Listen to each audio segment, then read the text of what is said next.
Hey, Nick, we need a tagline for the podcast. No. Real life opinions. Movie reviews told by fans and not critics. And here we go. What a strange location. Where are we today, Laura? We're here. We're here. We gotta stop asking her questions. Yeah. Why do we go? Do you actually want to know where here is besides Camrose? Yeah, what we're gonna do is Laura, you're in charge of Googling information, so we're just Laura, Google this. We're not gonna ask her something. We're gonna tell her to Google. Well, see, when you ask me something, do you want the physical address or do you just want the name? We want a physical address. Yeah, do we want the physical address? 5005 46th Street. What? Are we in Albuquerque? Yes. Camrose, Alberta, Canada. Because we have to have Canada in there. Corey, why is this address important? The soon to be open, the database Camrose. Camrose's #1 source for retro video games, movies, collectibles, and candy. Wow. So Corey's making a commercial. Yeah, actually it's funny, when you upload this on Spotify, it's is there any paid promotion on here? I'm totally not checking that off. Well, you're not paying for Yeah, this, so exactly. I can't really pay myself, so. I mean, I can. You can. But I can't. But you are going to be. From money that people are bringing in, I ain't paid myself yet, so. You know, we're what? Not quite a year and a half into this. Laura's been here for at least a year now. And she still hasn't figured out when she stops in the middle of the podcast talking and then has silence and we politely let her still speaking, that's dead air in the podcast. Yeah, well, suck it, boo-boo. Shuck it, Trebek. Shuck it long, shuck it hard. So, Hey, it's Wendy's ash part. Wendy's ash part? Wendy Ash? There's an ongoing meme about the ash on Wendy's cigarette here where it becomes increasingly long and she doesn't ash it. Yes. There was a obvious plant, I don't know if you ever followed their stuff, but obvious plant thing for it, and it was this freaking 1.5 long ash. Which is actually kind of amazing with how much she's moving around and it doesn't just fall off. I'm sure it's takes. It's a matter of takes, probably. I feel like we should probably tell everybody what movie we're reviewing before we talk about random scenes and memes related I think to they the know movie. now. You know what? If not. I was to listen to this podcast, I would have no fucking idea what you're talking about. Because I've never heard of that meme or noticed that scene until you just pointed it out. So, no, I don't think we do know. So, it is, what is today? The 24th. It is 1 week to the day until Halloween. We're recording a little late this week. Oh, look at it now. It's getting longer. It is getting longer. And then she freaking goes from, look at that. Look at that. Anyway. I can't unsee it now. Slow. She moves extremely slow at that point to get it to stay there. Anyway, we are watching 1 week before Halloween, the original 1977. Don't quote me. That's the wrong case. I know. 2007. No. That might be the Blu-ray transfer. I could be wrong. It says down at the bottom because this one is 1997. This is 1980. 80? Okay. Yes. Yeah. Anyway, the original 1980 Stanley Kubrick of the Stephen King book The Shining. Are we calling it the Stanley Kubrick's masterpiece, or is that yet to be determined by the end of this podcast? The amount of stuff he's put out, I would not put this as his masterpiece. That said, as far as Stephen King adaptations go, which is funny considering how much it kind of bastardizes the book, it's still... Kinda? Yeah. It's still, as far as a Stephen King movie, is one of the best. I can agree with that. I'm trying to think of a Stephen King movie I like better. Maybe, Oh, I can. But I'm just saying. maybe Stand By Me. A quality of movie, this is a quality movie. Okay. So if you're going Stephen King now, are you just basing it off of all of his movies, even the ones written under the alias, or... Yeah, Stephen King that obviously. he did. But when you think about it, because not a lot of people actually think Stand By Me is Stephen King. Yeah. Yeah, and Green Mile is a pretty good movie too. Yeah. But again, not everybody's going to think, oh, Green Mile and Stephen King. Well, I don't even think There's he a few wrote- things. The Running Man. Yeah. I don't think he wrote The Green Mile under an alias. No, he didn't. It was 6 novellas under Stephen King. I remember when those came out. I was going to the library frequently then. Yeah, so that one wasn't under any of these, but Apt Pupil. Apt Pupil was I think when the movie came out, it still said Stephen King, says Stephen but the King book on it. was not. Yes. Same with Hearts of Atlantis. And Which, yeah.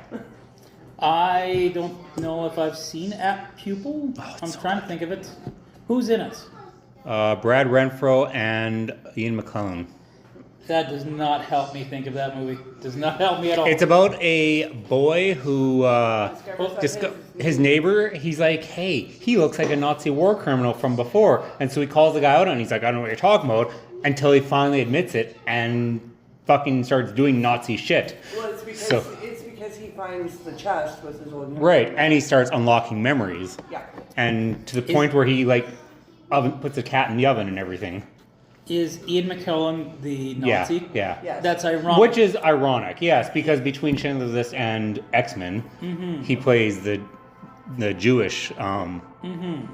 You think that was just him trying to make up for it? You know, it was really cool, and I know we brought it up when we did it, but how in the Monster Squad, how Scary German guy had the what's it called? The tattoo on him with the concentration camp on it. That was legit. That actor was a survivor off a concentration camp. That was a real tattoo. That's wild. Yeah. I remember you guys talking about that, but forgotten. So not the best Stephen King movie adaptation? I don't think so. Like, Well, again, it's to say adaptation, no, because as far as being anywhere close to what the book is, it is not. okay, let's not go with that. That's what I say adaptation. I mean adaptation from the source material. Let's go based on, how does this rank in the hierarchy of movies based on Stephen King works? For me, this would be one of the lower ones. Really? Yeah. Like lower than Dreamcatcher? Dreamcatcher had its moments. Tommyknockers? Okay, Tommyknockers was just funny. And like I said, one of the lower ones. It is higher than those two. I've never seen Hearts in Atlantis, and although it does star Anthony Hopkins, I have no interest in watching Hearts in Atlantis, so... Very drama. Yeah. I don't think I've seen it. I have the book when I bought a lot of Stephen King books from someone, but I have no intention of reading it, so... I don't think I saw Hearts of Atlantis either, come to think of it, but... And when you compare this one to like Langoliers, this one's definitely way better. Langoliers was an amazing book, though. It was. Yeah, I don't think I bothered to watch the movie, so... So... Yeah. I didn't know Langoliers was a movie or a book. Yeah. Jeff, we need to educate you. You poor deprived child, you. I just think this is a well done movie, and since it's Stephen King, I'd say that's what puts it high for me. I don't see this as a Stephen King movie. I see this as a Stanley Kubrick movie, and I think that's the distinct difference Well, which between is how also why Stephen King hated it. Yes. I think this is a brilliant movie where you guys, as the big Stephen King fans, you guys probably, I don't want to say hate this movie, but like I could see how if it's not faithful to the adaptation. But again, too, like he said, you don't see it as Stephen King, you see it as Stanley Kubrick. And the cases actually state Stephen King and Stanley Kubrick. Yeah, look at this. Stanley Kubrick's The Shining, Stephen King's The Shining. This is clearly Stanley Kubrick's movie. Oh yeah, his fingerprints on the entire movie. Yeah. Like there's very little... Again, to the point where A, Stephen King hated it, and B, he incorporated the Stanley Kubrick stare. Mm-hmm. Like it stops being... Like everyone knows it's a Stephen King book, but like people don't think of it as a Stephen King movie. Do you think? The only thing I would make it think of as a Stephen King movie is it does have a supernatural element to it. Stanley Kubrick didn't really do supernatural. He did gritty real life stuff when he did his movies. Yeah, so I mean, he did sci-fi with like 2001. I was going to say 2001 was so gritty and Earth. But I mean, Full Metal Jacket, not Full Metal Jacket. One Flew Over the Cuckoo's Nest. No, but Clockwork Orange. No, is it Full Metal Jacket? No, It's Full Metal Jacket. it is Full Metal Jacket. Okay. Well, I thought you were trying to think of a different. No, yeah. I was thinking of his war one, but for some reason I thought that wasn't it, but I guess it was. Yeah, like that one, and I don't know. He's done a lot of like great movies. That's the thing, but they're his movies. He pretty much gives the middle finger to the writer in all his movies. So this movie is like a fascinating case. Have you guys heard any like the conspiracy theories of this movie? Like with I never actually paid attention to any of them. So, have you guys ever heard the crazy theory that Stanley Kubrick filmed the moon landing? You guys heard that? I'm sure I have, yeah. It's a not so conspiracy theory. I actually love conspiracy theories, so. And if you look in this movie, there's like weird nods to like the Apollo 11 thing that you're just kind of like, that seems weird and out of place. And you don't notice it until you hear about these weird nutso conspiracies, and it's just kind of like, oh, ooh. Like the most obvious one that comes to mind is that Danny, what's the kid's name? It's Danny. I got it right for a change. He's wearing like there's this weird scene where for like no applicable reason he's wearing an Apollo 11 sweater. Because it's cold outside and he's playing? But why an Apollo 11 sweater? Because this was like peak Apollo 11. No, it wasn't. That was like... Apollo 11 was 69, wasn't it? Yeah. Which was 10 years prior to this. Well, to Yeah. it being filmed, yeah. Yeah, exactly. Okay, but think of the time period that they were going through for. A time period? Think of the time period this movie was going for. I think this time period this movie's in is the time period that it was shot. That's what I thought. The late 70s, early 80s. Yeah, because the book Supposed to be came early out 80s. in 79, I think, and yeah, the movie came out in 80, so. I'm trying not to get it on the podcast, but thank you for drawing attention to it. Well, I'm going to. Yeah, Guaranteed he didn't get picked up. Andrew's like painting, and like the roller's not rolling, and it just looks disgusting. Like it's like the worst paint job I've ever seen in my life. And it's just like stop, just stop. No, it's like the roller's not moving. If the roller's not moving, stop painting. It just Like you got pony lip. That mean Jeff apologized. oh, you guys want to come see the paint job? Okay, It and looks then tell fine. me to apologize. On my side, it looks See, that fine. looks better now You that got it's rolling. Oh, we're You're painting. gonna have to edit. I don't know how to edit on this, so we're stuck with it. Yeah, that's the problem with the new recording method. There's no edit on it. Oh well. Sure, we'll figure it out. Yeah, that is a lot of meat. That is. That's what she said. I don't know. It actually doesn't sound like that much when you think about it, though. When he's telling you, like, we've got 12 turkeys, 40 chickens, 50 sirloin steaks. Okay, 50 sirloin steaks, something like That's like one meal for me. 20 legs of lamb. Who eats Huh? lamb? You know, back in the 80s, late 70s. Lamb chops is good. Just Hey, it's lamb chops. Play along with okay, kids. well, I wasn't thinking about that, but So I want to talk about the early aesthetics of this movie, and I love when he goes for the job interview, and it's just like, yeah, the people in the Colorado didn't tell you that you were going to be fucking stuck out here, did they? Oh, by the way. Yeah, by the way, I can understand why your associates didn't tell me that. figured that they just leave it up for you to tell me. Yeah. I believe the first sentence in the book was official little prick. Yes. And he's talking about, because it starts in the interview, the book. It doesn't get to the, he's walking to the office type thing. It Or goes the straight into the long interview. ass drive. Drive, yeah. And that was totally Kubrick right there. That Right. was totally And Kubrick. the fact that you get to see it not once, but twice. Yeah. It's totally an aesthetic thing, though. That is a lot of relish. There I mean, is sometimes you just need relish. See, the music? The that's so the music and it's supposed to like replicate tendinitis. I think that's what that's called. Tinnitus? Tinnitus.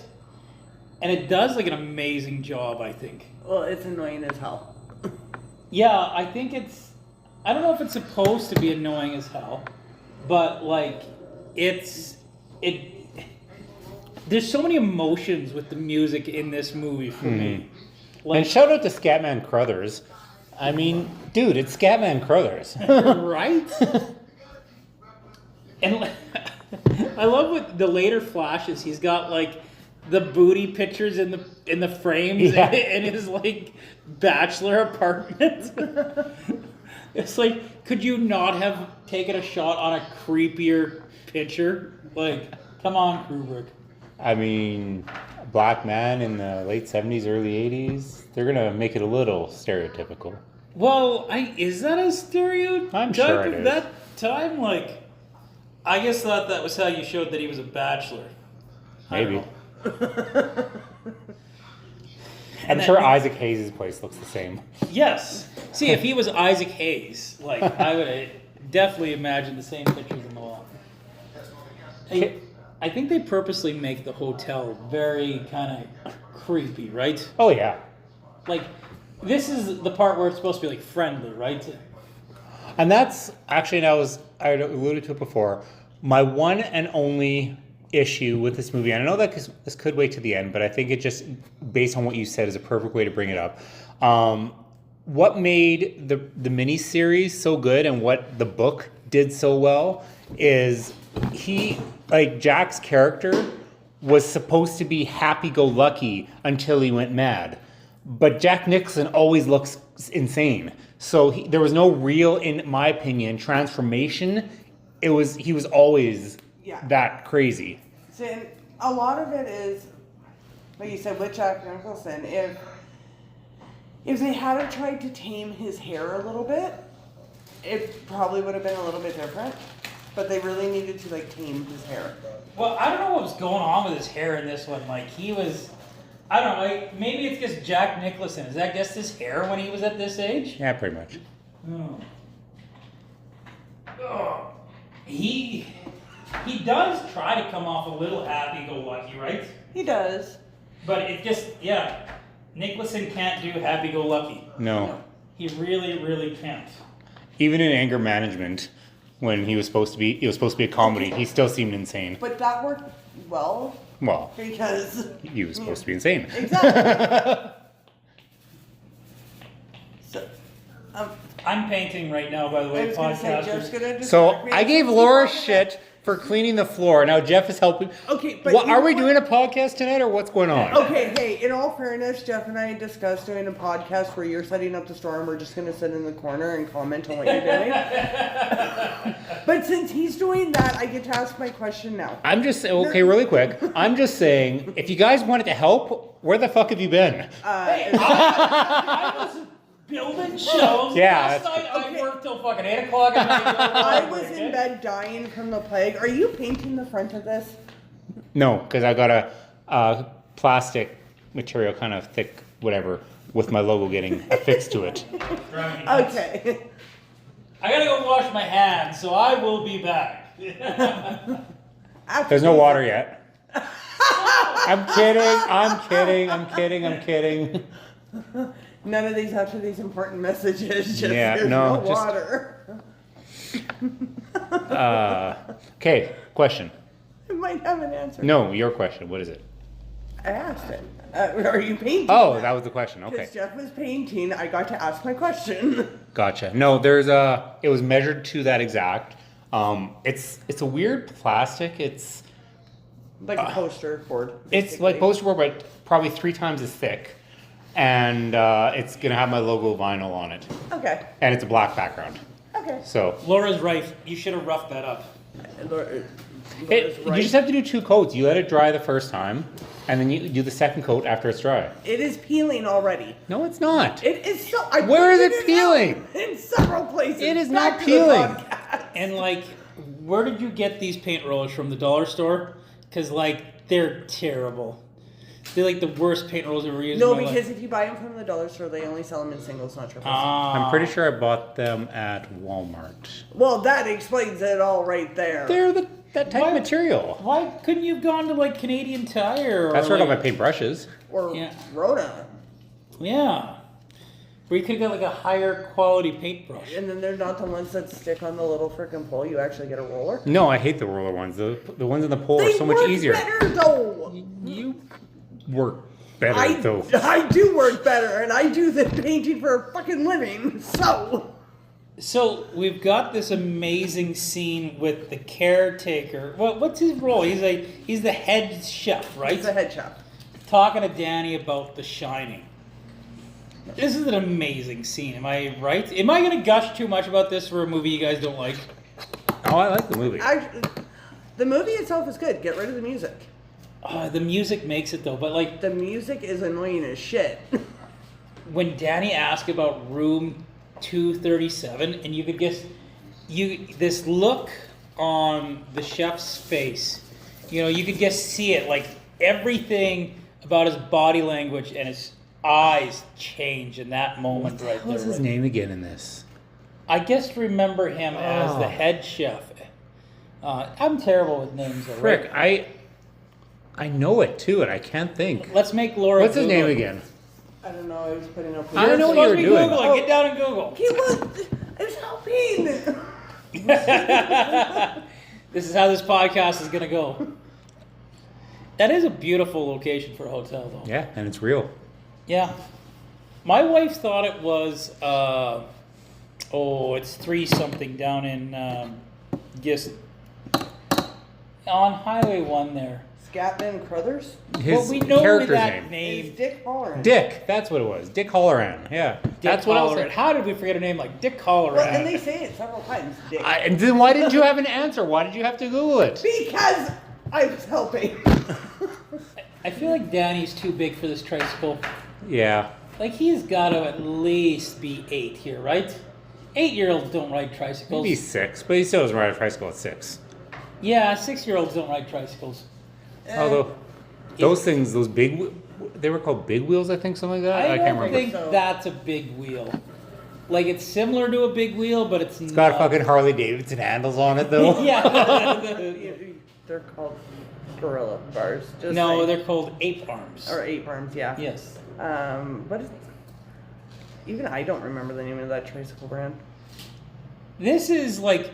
Little Tykes. Dude's kind of living the dream here, though. Like, his wife just fucking shows up with this huge spread coming to his room.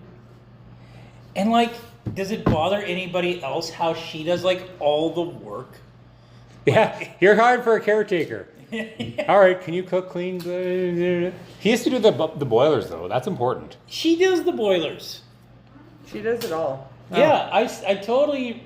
Like, towards the end, she's in the boilers. Well, I mean, know your role. And, he's just like, I was hired for this is my responsibility. This is how I'm going to make it. If I can make it here, I'll That was make it. actually a trail cycle. A trail cycle? Never heard of it. There's one in The Shining. Thanks. He's being helpful. Yeah, Yeah, I don't- contributed. Now, I am not super familiar with the works of Stanley Kubrick. Okay, me neither. This isn't his best movie. I think this has got to be his most, well, I don't know if it'd be his most well-known. I think he's got he does have some pretty freaking iconic movies, right? Yeah, like this. Didn't he do Clockwork Orange? Yeah, Okay, yeah. So that one would probably be more iconic than this one. I don't think so. I think this is more iconic than Clockwork Orange. I don't think so. I think equally iconic to 2 different demographics. Okay, there is that. The only one I could think of that could be more iconic is 2001: Space Odyssey. Okay, 3 different demographics. And Full Metal Jacket, which is yet another demographic. Yes. So Yeah, well, those are 4 pretty iconic movies all yeah, around. that's why I said he's Different demographics. a great director when he's doing his thing. Mm-hmm. He will not taper to anybody else. He will not taper to the writer, the producer. He has to make his baby. And if he doesn't, he just won't make it. Well, I heard this was the movie he wanted to make, though. can't be good look for how the ball. useless Jack is. He's playing you're Handball. Why are you throwing it at that really fancy wall? And why is it not leaving a mark? Right? He's like, I'm gonna write this book. I'm gonna write this book. This would be a beautiful place to be, like, trapped in the fall time, The though. loser has to keep America clean. Look at all that pipe back there, too. I seen all that. Like the cement pipe back there? Yeah. Is the maze in the book? The maze is huge in the book, but the difference is in the book there are maze animals, and the maze animals come alive. Yep. Do they come alive for real, or do they come alive in someone's head? Wow, that's the whole book or slash movie. There's an argument there. Right, is So- whether or not. But you could look at it as being alive because anybody who's actually up there sees it as happening, including Dick. Have you watched Doctor Sleep? I have not You yet. need gotta to watch watch Dr. Doctor Sleep. I Sleep. have heard amazing things. Well, Rose the Hat is so goddamn good, And you and know- she's like in my top 3 favorite female villains. I have seen bits and pieces of it, but I've not had the chance to sit down. But You should watch the whole thing because, interestingly enough, as much as Stephen King's version of The Shining is my favorite, Dr. Sleep follows the Stanley Kubrick's version better. Yes. well, that makes sense though, because this is what people are going to be familiar with. When you think of The Shining, we talked about. Stanley Kubrick. But see, Yeah. what sucks on the opposite end is they remade Pet Sematary in 2019. I refused to watch it because it looked Screwed that awful. up. Yes.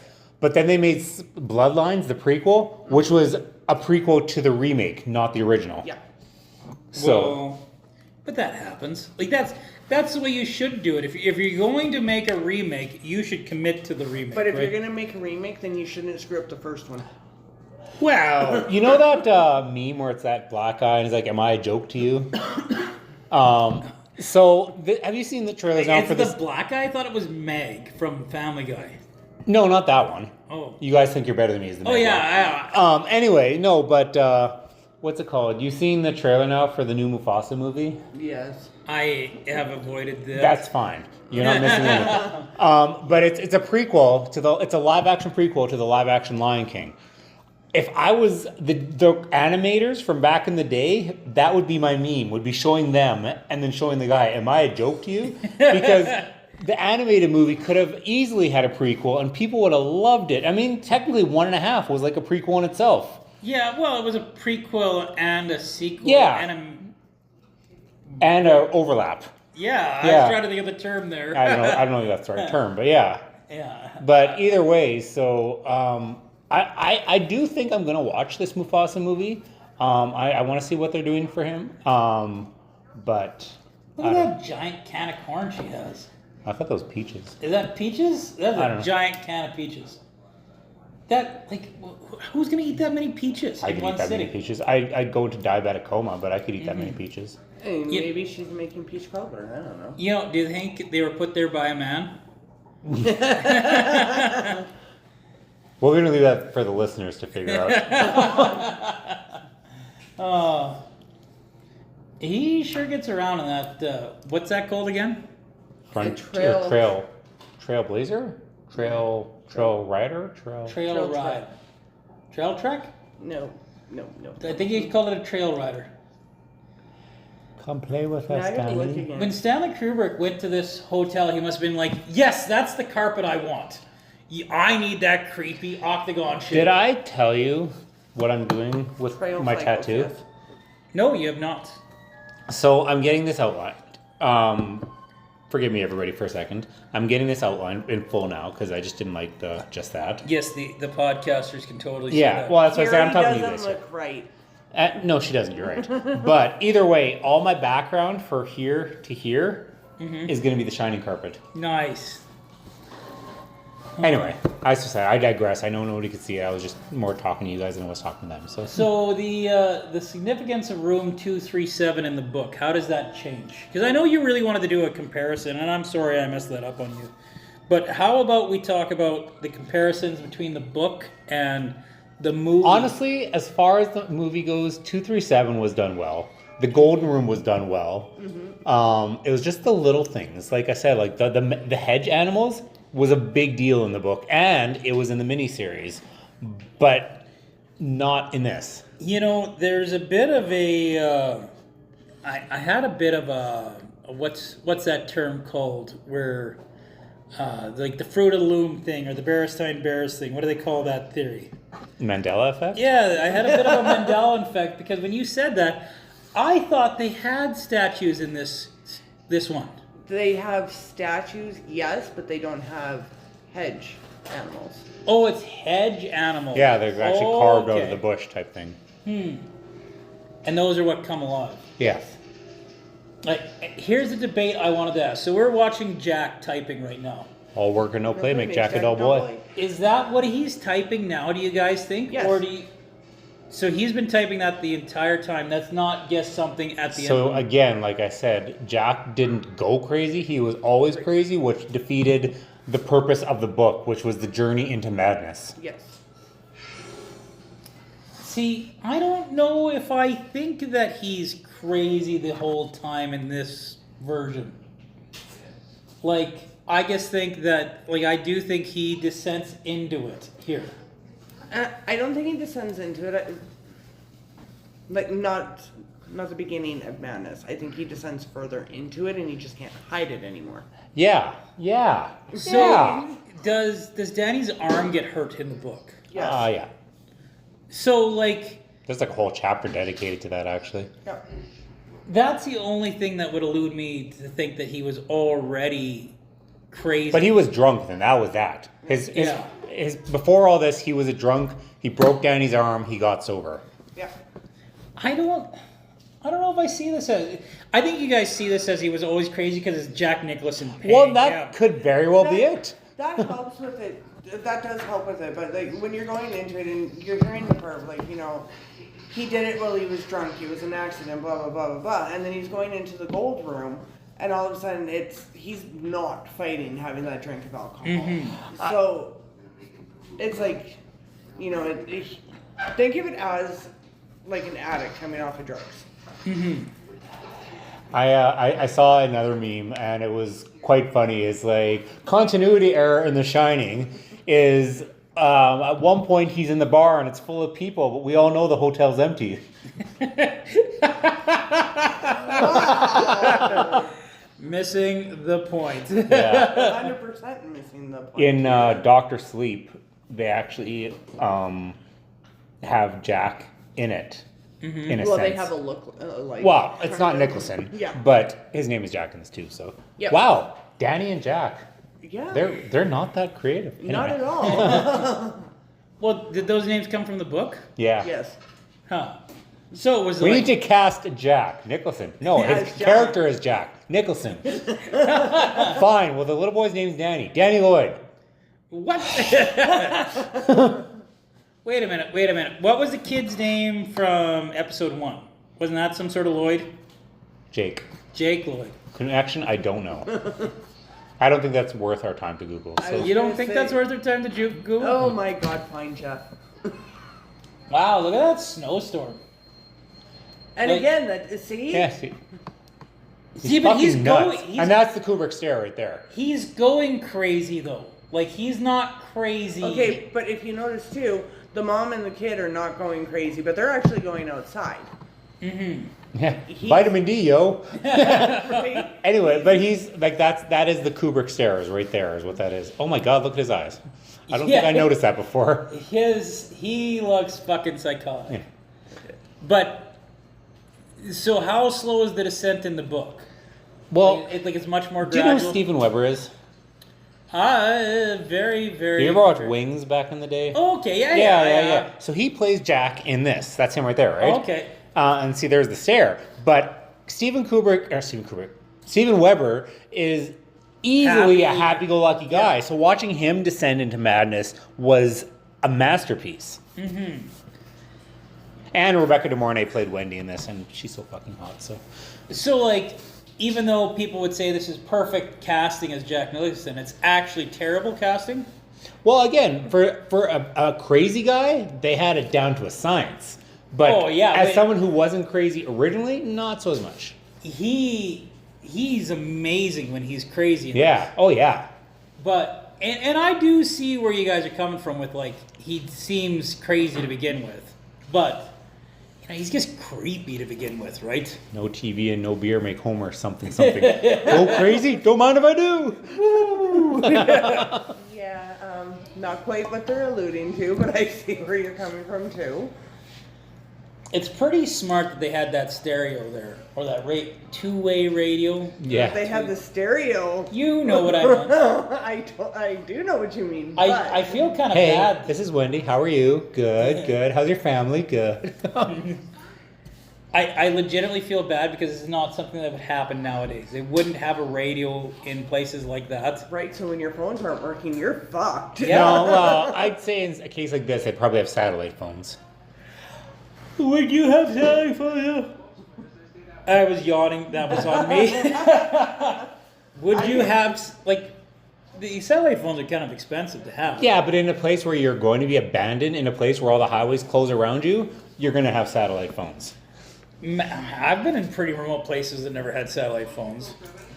But this is a major, like, 5-star hotel. Well, this is true. I don't think they'd have to worry about, well, nowadays, a major 5-star hotel would find a way to keep that fucking road open. That too. Right? And nowadays, too, if they're going to shut down for the season, they're going to winterize the place and send everybody the hell home. Yeah. Well, and that's what their job is to be winterizing the place. They have people there for They were it. supposed to stay there and watch it.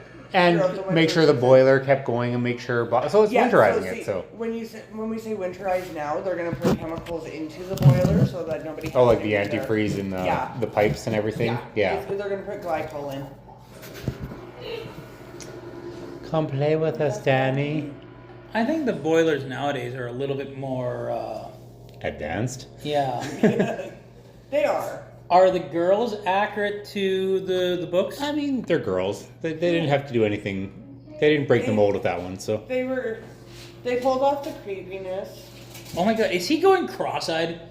Danny's going cross-eyed right there. Going, I think he's got a touch of the ism. And then they're dead. Anyway. Okay. It's funny, until I saw that picture of them last year where they showed them like in 2023, the girls, I forgot how ugly they were. Sorry, ladies. In a refreshing take from Corey. Just so everybody knows, apparently 99% of the females in this movie are ugly. Dude, Shelley Duvall is not an attractive lady, and especially if you've seen her now before she died, like right before she died. Well, she just died this year, so very sorry about I that. didn't realize that she died. She this did. year. She was only 77. It's very sad. She got bigger and she got even uglier. And not because she's bigger. No, it was her face. Her face was just gah. And yeah. Oh, the finger's creepy. Do they elaborate on Tony and his mouth? They elaborate more on Tony and Dr. Sleep than they do in this one. Well, he's quite prevalent in the book, but there's scenes that I could see, like the scenes in the book that had Tony in it, I can see why they were cut from the movie. So It almost feels like they kind of halfway through the movie forgot about Tony. Like, well, because he was getting better Well, and until the hotel again made him go crazy, because he essentially went crazy too, in a sense. well, no, So- I wouldn't say that he so much went crazy. Coming to the hotel made The Shining. Well, yeah, more because he prevalent. always had this gift, hence why he had Tony. But yeah, that's true. Like his gifts brought out the hotel, Yeah. and the hotel, was feeding. off of it. fed off of his gift, which is a huge thing in the sequel That's too. Shelley So. Duvall, or was. oh Shelley my Duvall. god, like you are right, Yeah. Corey. She got like, oh, ay. I assume at this point she's lost a lot of weight, though. Death will do that. That's Yeah. great for losing weight. Yeah. Yeah. I almost feel like the first time I watched this movie, The Shining itself was kind of lost on me. So it was kind of funny that was the name of it. Because like I feel like the movie's more about Jack's descent into craziness than The Shining itself. And that's where Stephen King's version presents The Shining better. Which is again why Doctor Sleep is so good, because Yes. yeah, like I said, it's so much more about It's about His- The Shining. yeah, like even with what the villains do in Doctor Sleep, like that's a huge thing. Like I'm Well, not yeah, gonna get they into details. leech off of it. Yeah, Yeah. they feed off it. They bottle it. They kill people who have the gift and bottle up The Shining and then drink it to survive. I know enough about Dr. Sleep Yeah. to know that because I seen that, right? Yeah. And That was the Rosa scene I Hat seen. was so good. What was I gonna say now? I wanted to say something to the effect of The Shining, but now it's gone. Oh God, he looks so creepy right there. Just like, come here, son. Can I go to my room? Jack Nicholson, half shaved, is just like the creepiest looking man in the universe. He looks like my dad. Hey Billy, who would you rather do? Jack Nicholson or Meg Ryan? Jack Nicholson now or 74? 74. Meg Ryan.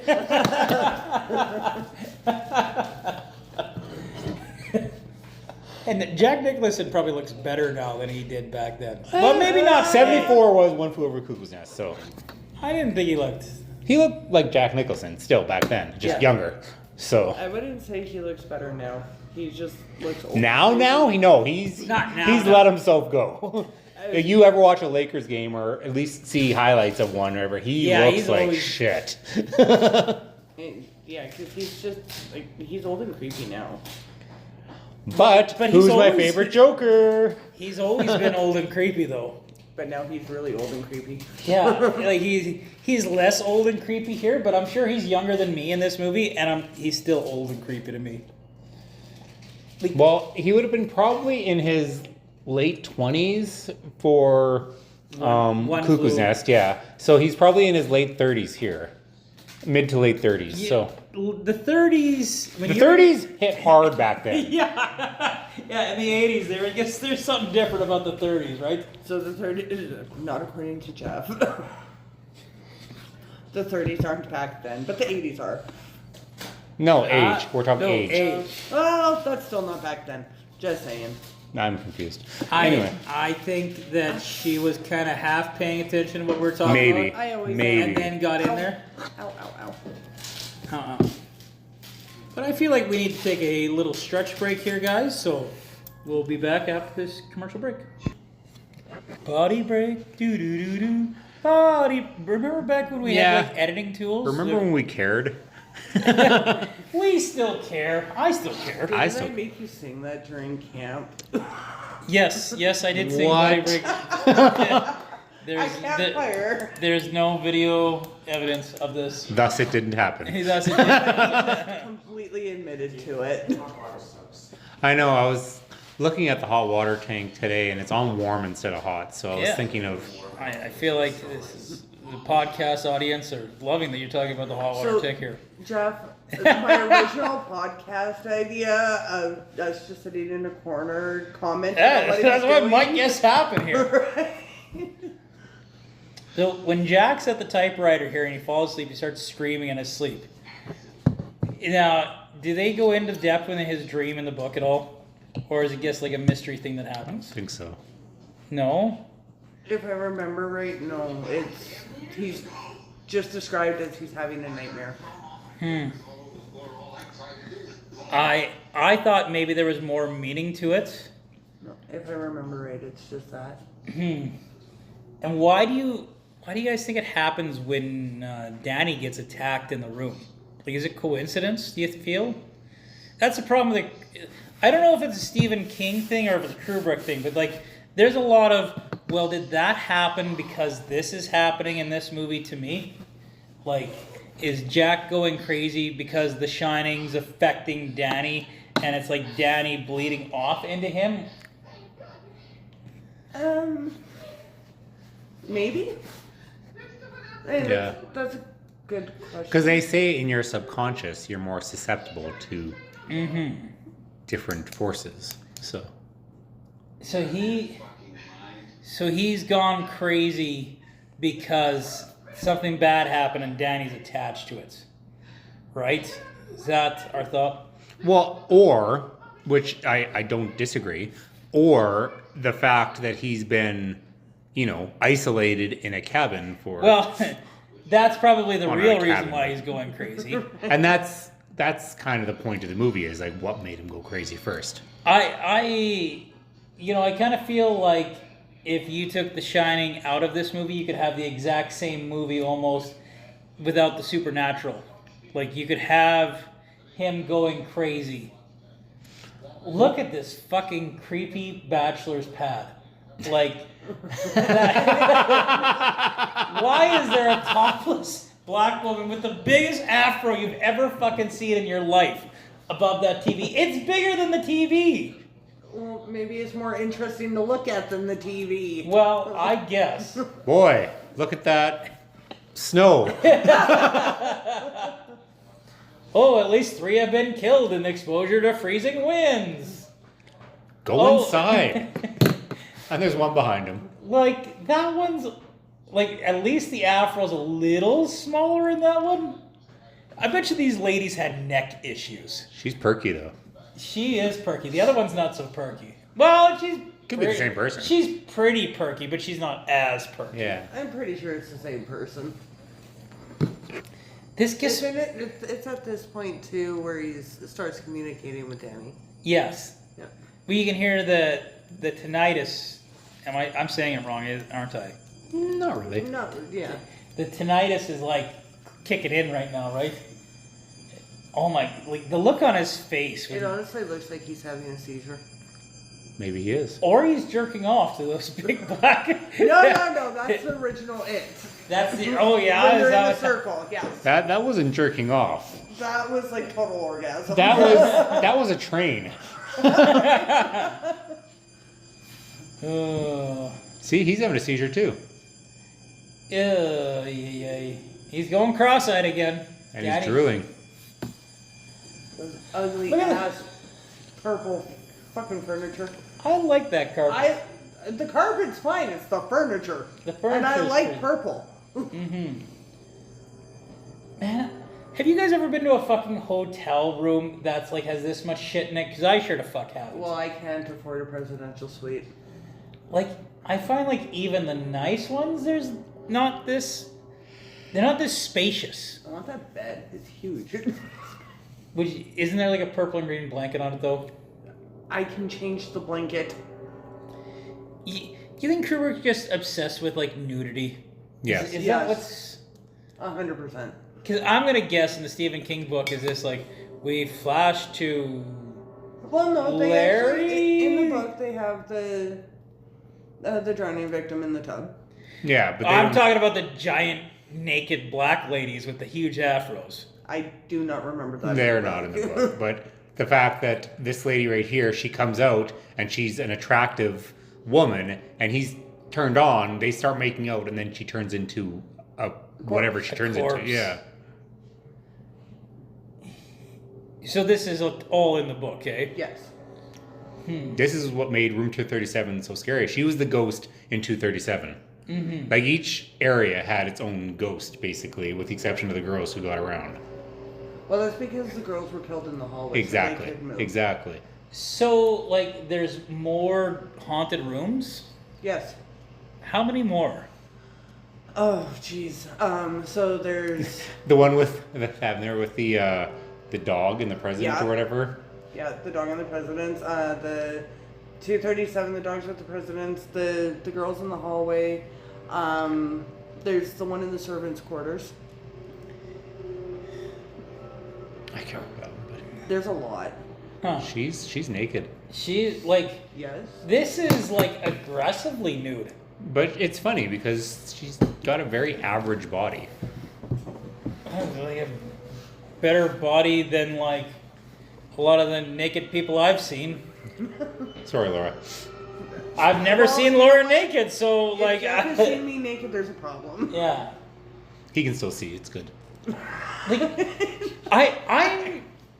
it's like, I'm gonna keep using the term aggressively naked because it's like, just, it's too much naked. I know. I don't feel like looking up at the screen right now. Like I feel awkward. It's unsettling, this whole scene.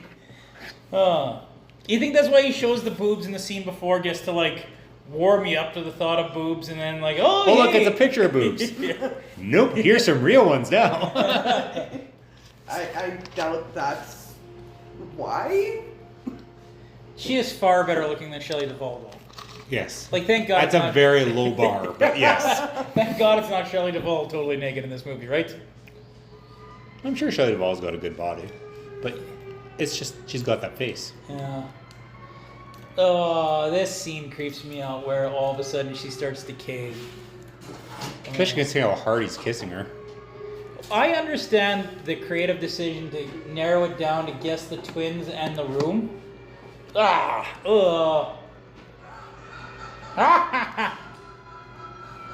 Because I think it would have been too much, right? This movie's already like super crazy long, right? Yeah, it's only like 2 hours and change. That was a long movie for Back that then, time. 2 hours and 24 minutes. Okay, it's a good length. There wasn't name another 2.5 hour movie from 1980, right? How did she go? I can't. I'm not even going to ask the decay thing, but how did she get so old so fast? Like, she's cackling like she's 90 years old.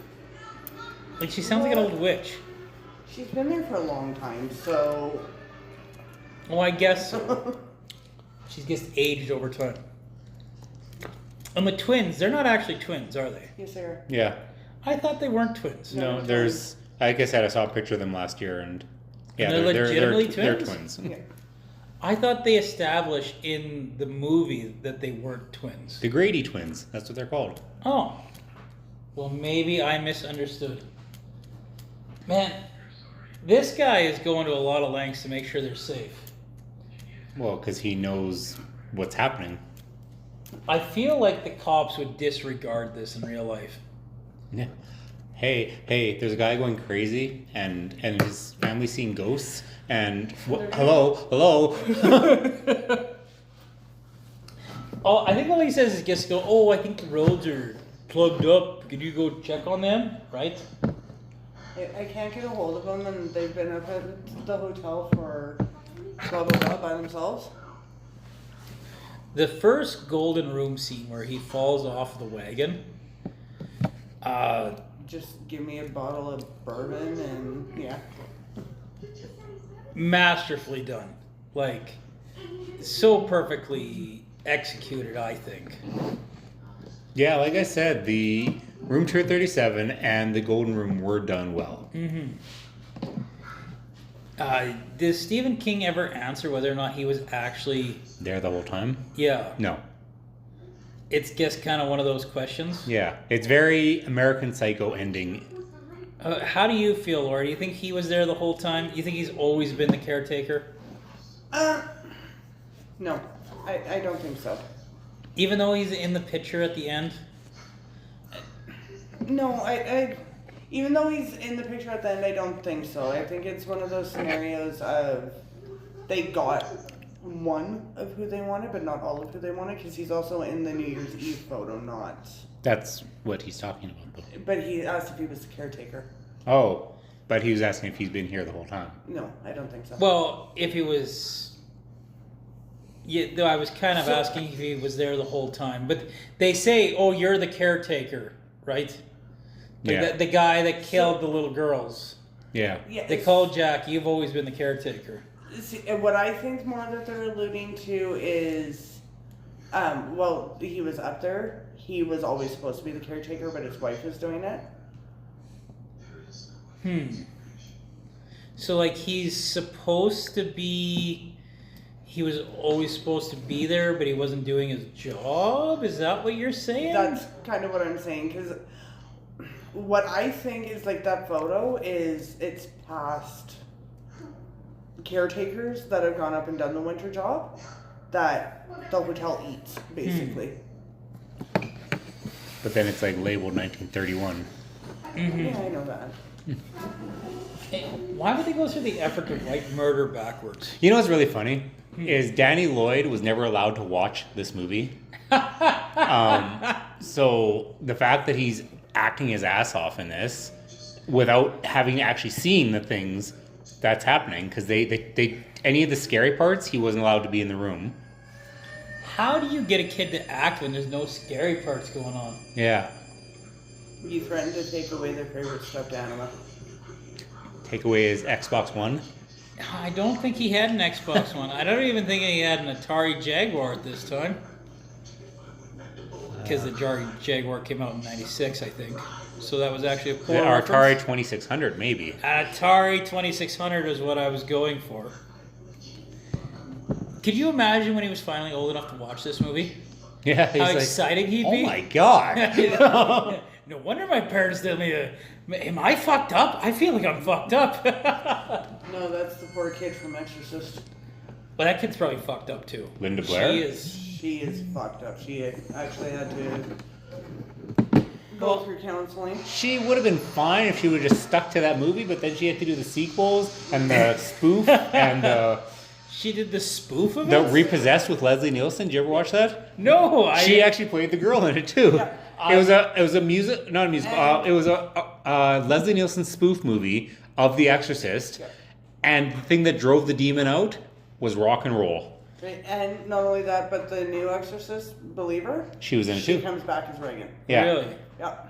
which I mean, it's only too bad it's dead now because what's his name is taking over. Mike Flanagan's taking over for the next one, and they're disregarding Believer already. Really? Yeah, because Believer it bombed was so good. bad. I liked it. Believer Yeah. was good. I don't like how they made Chris blind, but True, but I did the whole having the demon in two bodies instead of one. That was yeah, good. yeah. You think it was still Pizzazu? Oh, 100% because it was after Reagan. Yeah. But that could have been like they're in hell having a drink one day and they're like, hey, you know this bitch that got away?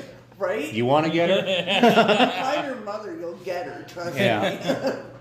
I was really hoping they'd continue with that, but So what's exciting though is Mike Flanagan.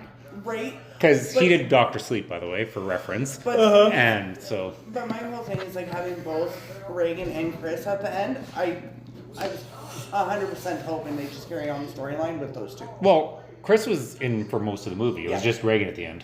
Right? But having Reagan come in at the end, it's like, oh, maybe we're going to get another one Yeah. with the mother-daughter. Mm-hmm. But now I don't know what we're going to get. Yeah, I don't know. Is it I like mean- is the new one like a remake? Do you think? That's what it sounds like, but I could be wrong. I just know that David Gordon Green walked away from it. So, And here he goes into the party. yeah. Your money's no good here. Speaking of, what are we doing next week? We did Trick or Treat. Are we just going to do Halloween? No, we were doing Halloween. Okay, I thought so. I couldn't remember. Now, which Halloween? The first one. That's what we Original. decided on. Okay. Look at the smoke in this room. Yeah, it's like the bingo halls of the 80s. It's weird to see so much smoking in a movie. There's a lot of smoking in this movie. There's a shit ton of smoking. Well, in the movie. considering this is, what, the 1930s New Year's Eve? Yeah, Yeah. it's supposed to be. Where did he get the money in his wallet? It just showed up. I think they made that illusion where he opened his wallet and all of a sudden there's money in it. Yeah. Oh no, he didn't have the money because he went to pay and Grady's like, your money's no good here. Lloyd. Or Lloyd, sorry. Yeah. Grady's in The caretaker, the ghost, yeah. Grady's the one in the washroom. Yeah. Anyway, You think was there a big massacre in the ballroom? see, watch. Yeah, you can see. He's got like a bill, but no charge. Your money's no good here. But the last scene, he had no money in his wallet. Where the fuck did he get the money from? I'm Like sure while he's he was got- arguing with his The wife? ghost slipped it in there. Yeah, maybe. I want a ghost to slip some money in my wallet. But she's gonna turn into a dead chick. I while you're don't care. I kissing got her. money. There's a lot of things I do for money. Just saying.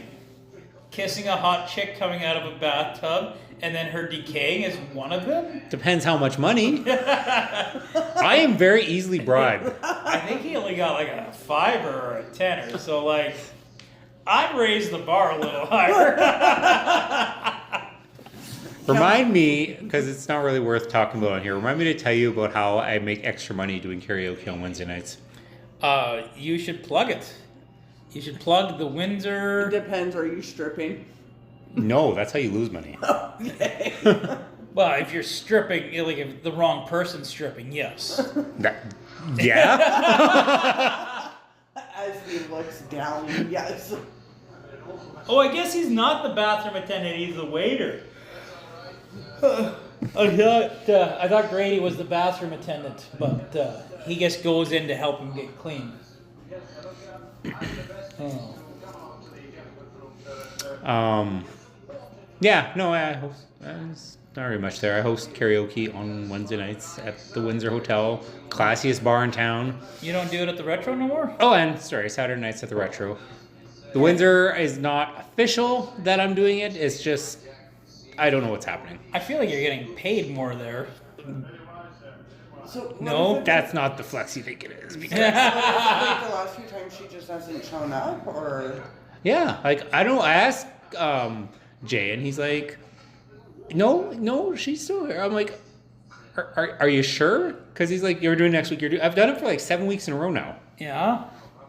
And I actually ran into her the other day, and she's like, "Thanks for covering me for the one night." I was like, "Okay." I've been covering you for 7 weeks. You must charge less than her. That's why they're just not calling her. Probably. But yeah, I get food at the Retro. Yeah, that's not a great payment. No, which I support that place with 120% of my being, so it doesn't bother me too much. So. There's a lot of red in the bathroom, eh? Yep. It kind of bugs me. Oh, Mr. Grady, have I seen you somewhere before? Like, you're not gonna think which one of these two has already murdered his children, eh? Yeah. Like, Jack Nicholson is clearly the one that looks like he's already fucking taken an axe to his kids. I've kind of always presumed that it was the spirit of Grady taking over him. Weren't you once the caretaker here? No, this is where he tells him that you've always been the caretaker. Mm. Oh, look at that. Big, huge pause in the middle of the podcast. Well, we were watching. I hate when That'll that happens. happen. Yeah. Yeah. Sorry. Good scene. Good scene. Like, it's like they're talking about it here, and you're a married man, yes, sir, a wife and two daughters. So he has no recollection Of being the caretaker. Yeah. Yeah, he's telling him. Or right here, killing his you are family. the caretaker. And this is where the ghost remembers murdering his kids, is it not? But he tells Jack, you are the caretaker. Yes. How do you not realize you're going fucking crazy right now? Like, You're talking to the past caretaker who doesn't remember killing his wife and daughters. Yeah. This is... He probably hasn't done it yet. That's why, like in 1931 type thing, he hasn't. He hasn't done. Yeah, Yeah. he hasn't done it yet. So he doesn't know what he's talking about. This is the most awkward stance between two people I've ever seen in my entire life. Yeah. Like, I See, and maybe like this goes back to probably your question there too, Jeff. Like, they're sucking him into the picture, and it's 1930 or 31 or whatever it is. So yeah, it's most likely it's all the old past caretakers, but they're just being sucked back to when the hotel originally became haunted. But I almost wonder if it's alluding that Jack killed his family. Mr. Like- Grady's family? Yeah, like he's back in time here, and maybe there's like something you don't see, where he's the one doing the murdering in the past. You know, Or the ghost is just hoping to make him even more insane than he already is. I think the ghost is trying to make. If him more there's insane. anybody actually still listening, I really want to hear some feedback on this. So drop us a line. What do you think happened at the end of this movie? I'm interested. So This Right, is- but see, then the ghost even warns him that there's an outside party coming into the situation. Oh, I can't wait till that happens because I think I've got some laughs about that. About the outside situation or the communication? The outside help. Like, I feel like Dick spends a long time getting there. to get an axe in the back as soon as he walks in the door. Here he comes to save the Dick. Yeah, that always made me laugh too, actually. So. And you know what? I didn't realize. So I'd seen the Simpsons spoof of this before I'd seen this. Yeah. So like when Willie's like coming, like Willie's gonna save you, and then he gets the axe to the back. I thought that was a Simpson joke, I didn't realize that it actually happened in the movie. Oh. Yeah, this ghost is a fucking shit disturber. Right? So it makes you wonder too, like he kills his daughters. Is it the daughters that had the gift or was it him? I don't think any of them had the gift. I don't know. They must have had the gift for them to be ghosts now, right? Is that how it works? Kind of, yeah, because like the house or the hotel is basically after anybody who has the gift or is associated with it. Well, and there's rumblings that people are saying that Jack had the gift the whole time too. Mm-hmm. So. Oh, and he passed it down to his kid. Yeah. Huh. Is that why he was a talented writer? Could be. I always thought this whole premise I thought had a lot to do with like Stephen King going to visit a hotel one time. And this hotel itself, like the Stanley is what this is based on. Have you ever seen Kingdom Hospital? Sounds vaguely familiar. It was a TV miniseries too, but it was basically made after Stephen King had his accident where he was jogging the side of the road and the guy was driving a van and his dog distracted him and the van completely rolled him over and Stephen King was hospitalized, everything like that. So that was in Kingdom Hospital. That's what happened to the main guy. But then once he got to the hospital, it was a Stephen King story. Yeah. So. Yeah, and that's kind of like how The Shining is. Yeah. Like, so he got it from the hotel, but then he Stephen Kingized it. yeah. So. Like even here, like with this ghost, the ghost finally fully admits to killing his wife and daughters. Uh-huh. Because he says the one daughter didn't like the hotel. Mm-hmm. And at one point stole a book of matches and tried to burn it down, so he corrected her. Ah, So yeah. I would say the one daughter had The Shining. Is Molly, right? Is it Molly? What's her name in this movie? Who? Wendy. Wendy. Wendy. I was like, who? The wife? Do you feel like she's slowly descending into craziness as well? I think she is a victim of the craziness around her, but I don't think she herself is slipping. Like, she's getting hysterical. Because people are fucking nuts around her. And it's a fair hysteria. Yeah. Like, but she's still falling into hysteria, right? Well, you got your kids sitting there yelling red rum. Hysteria, yes, but craziness, no. Was Red Rum in the book? Because I feel Oh yeah. It was actually written in the book in the the font that was on the door. Like they did the image in the book. Just like they did It when he slit his wrist and put it on the wall. Yep. So I feel like that's kind of. I feel like Red Rum's stupid. Like it's murder backwards. Like I don't know. That was the point because it wasn't supposed to give it away that he was. No, sorry, can't say that it wasn't supposed to be giving it away. It's like looking in a mirror. Yeah, no, I understand the point of it. That still doesn't mean that it doesn't make any sense. Like, if you're saying the word out loud, you're not reading it. Right? Does that make any sense? Like, okay, writing it, yes. Saying it out loud doesn't make any sense. But he is reading it from the other side of the mirror. just because the R's are backwards, it's still you can tell they're R's. So he's saying it because he's reading it. Yeah. Okay, I guess that kind of makes sense. And Danny's gone away.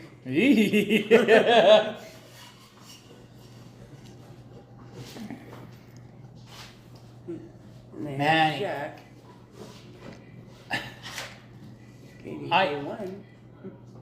Hey, they are calling him, hey? Yep. He probably didn't even know about this radio until that. Yeah, because I'm pretty sure, if I remember right, they only showed the wife the radio. Yeah, excuse my there's The yawning. I Office. do believe that she just kind of discovered it on her own while she was Right. actually caretaking the home. No, one of them was shown. I can't remember which one now. One of them was shown in the tour. See, and you would think that he would have seen it before, considering that's It's in the office, yeah. Oh, you know Where what? the interview was. He was showing it in the interview. Yeah. I do remember that now. But I don't know when Wendy was showing it. But that could have been her just wandering, yeah, so. Yeah. Like, you could have just unplugged it. You didn't have to take the Transistor out? transistor out. Now it's fucked. Right? We're just gonna take them all. Could have just taken one and we called it done. But Come on, Dick, get off the phone. You think you've just been on the phone, like, for 2 days straight now? Yeah. And always at night. Yeah. Call during business hours. Well, how else would you get him in that sweet pajama suit he's got, though?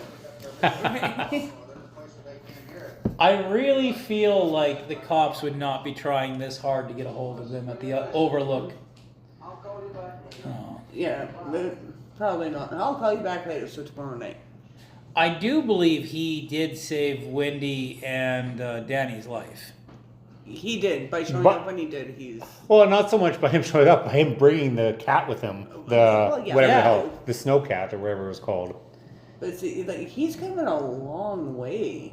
Yeah, he's flying there. Was he in Jersey? No, where was Florida. he? Florida. Wow, I was way off. Anyway, Well, you're on the right coast, at least. But, you're in the right country. but he's coming from a long way. Boy, And in first class, too. look at people on the plane here. That tie looks awful. Well, everyone's sitting here in like a suit and tie. The That's because back in wallpaper- the day, flying was a privilege. Remember that whole Family Guy thing where Quagmire was all dressed up or whatever, and it's like, hey, some people still treat flying as a privilege. So back in the day, it was a special occasion to fly. It wasn't just a regular, everyday thing. Oh, working, no way. I feel like he could have found a smaller office space. Instead of the front foyer. Yeah. Like, kind of a dick if you think about it. Like, yeah, you know what, hon? I'm just Oh, gonna look, those sit. look like rockets on the. Yeah. Yeah. Yeah. See, there's shit like that all throughout this movie. There's shit like that. Just like, that's why they think that he like drops subtle hints that Maybe he was just trying to match the aesthetic of the hotel to begin with. with fucking rockets. Yes. What the fuck do rockets have to do with a scenic Colorado mountain Don't escape know. hotel? Like, It's a random guess, okay? there's nothing about that hotel that screams rockets. Sure. I just lit a rocket. Rockets explode. Even the hotel doesn't explode. No, that was Toy Story. Yeah. Yeah. Okay.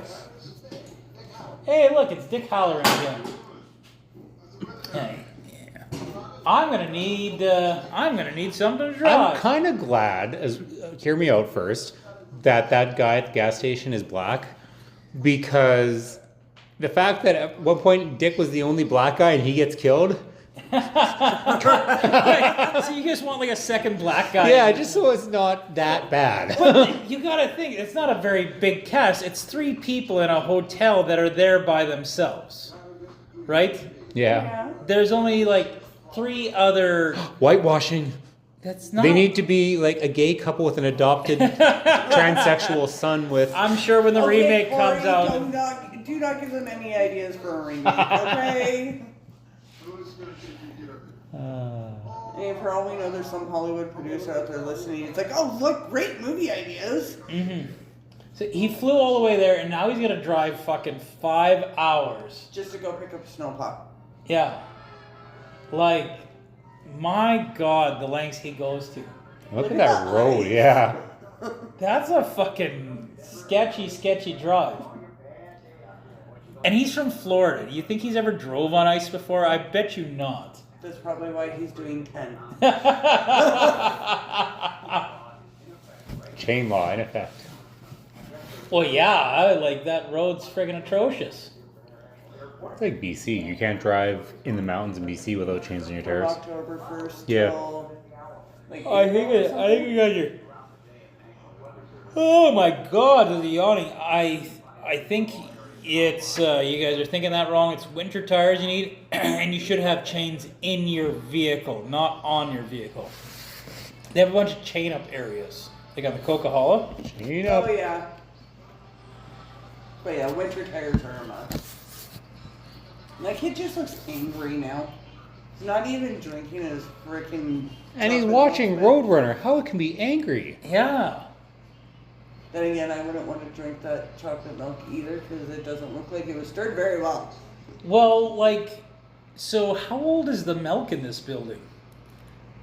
It's at least a few months Maybe old. it's powdered.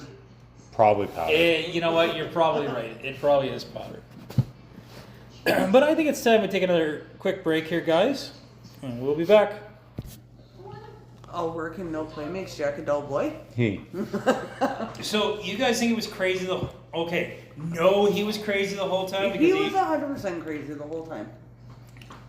does he not write that in the book? Like, does he not have a fucking 1,000-page novel with? All work and no play makes Jack a dull boy? Yeah. No.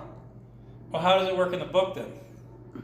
So he actually does have a portion of the book, but then like halfway through a paragraph that he's writing is when it starts changing. But it's not 1,000-page of. I do like the realization from like a cinematic point of view with like, holy fuck, he's wrote this novel and that's all it says. Like, I will buy a copy. cinematically, that's the right way. He's fucking going cross-eyed again. How many times did that kid go cross-eyed in this movie? At least 4. Well, he's seeing what's happening right now, basically. The blood in the elevator? Well, he's seeing that his dad is about to try and murder them. I don't... Like, is anyone intimidated by Shelley Duvall holding a bat? No. She's like 90 pounds Yeah, I was soaking gonna say wet. she's like the size of the bat. Yeah, like I feel like she's just like dragging the bat. I would probably be more afraid of her if she was holding it properly. Although she does hit him with a swing.